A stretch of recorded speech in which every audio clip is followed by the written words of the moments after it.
Hi, I'm Brother Bill. Welcome to this installment of the Essentials. Before I begin, let me pause here to give you this disclaimer. I covered the entire life of Abraham, which is a good chunk of the book of Genesis, in just a few minutes. But remember, the Essentials is not for a deep dive.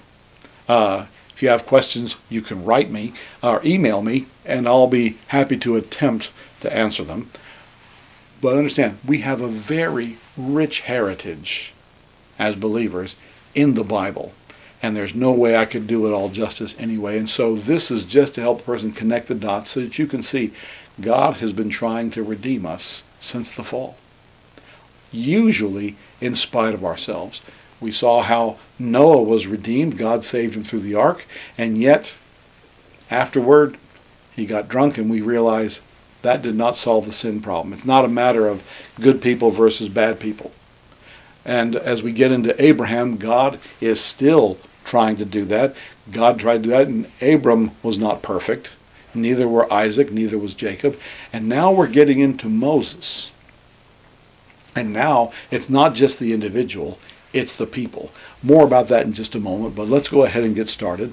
In Exodus, it says that Israel as a nation was enslaved and put to bondage by the Egyptians, just like God had foretold to Abraham. This was happening. He also promised that he would judge that nation and bring his people out with great substance. Now, the Egyptians began a campaign of ethnic cleansing, where Pharaoh was ordered the execution of Hebrew baby boys. Not the girls, just the boys. Basically to eradicate their lineage. Not surprising that the devil wants to eliminate the line through which God wants to send the Redeemer. And yet, for all of this, God delivers Moses. He kind of flipped the script on Pharaoh. When the Hebrew midwives wouldn't murder babies right then and there, he ordered Hebrew baby boys to be thrown to the Nile River for the crocodiles to eat.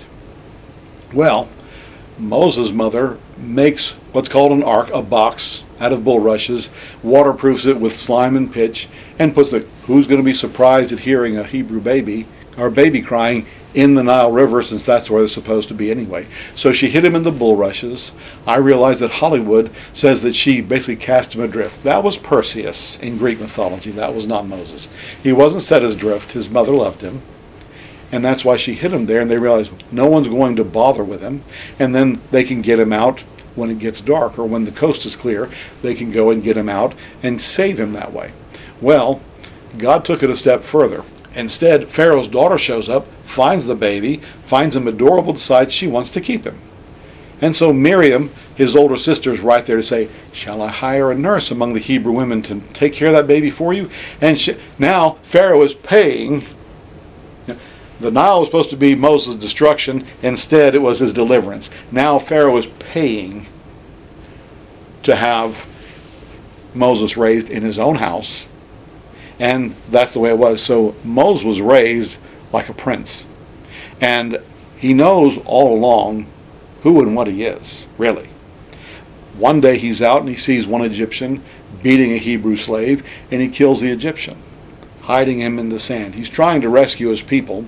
And the next day he tries to settle an argument between two Hebrews. And one of them says, are you going to kill me like you did the Egyptian? So when he realizes it's not a secret, and yes, Pharaoh seeks to kill him, he has to flee. He flees to Midian, where he meets the daughters of Jethro, who is a priest of the Lord, according to the Bible. He's a priest of the Lord in Midian. He marries Jethro's daughter Zipporah, and he lives the life of a shepherd for 40 years. See, Moses tried to be the hero on his own. He failed. 40 years later, at 80, God appears to Moses at the burning bush and sends him back on the same mission that he's already failed at. And with only one thing, Moses, I will be with you. And that rod in your hand, I'll use you to work wonders. So Moses objected at first, but he eventually obeyed God, and he went. Well, when he confronted Pharaoh and gave him the message, Pharaoh didn't believe. God had already warned him this would be the case. And he added to the burdens of the Israelites. making their lives harder. And as God began to send the plagues through Moses, Pharaoh would momentarily change his mind, but the Bible describes he would harden his heart, change his mind, and not let them leave again. And so it was that they went back and forth, and finally God sent a 10th plague. Now this one was different because the Israelites had requirements in preparation for this one, that they would mark the doors of their houses, the doorposts and the tops, the lintels, with the blood as a sign to the destroyer that God was going to send. And that house, if the door was marked with blood, the destroyer would pass over that house. Any house that was not so marked, the destroyer would enter the house and kill the firstborn. And so it was, but the blood was to come from a lamb.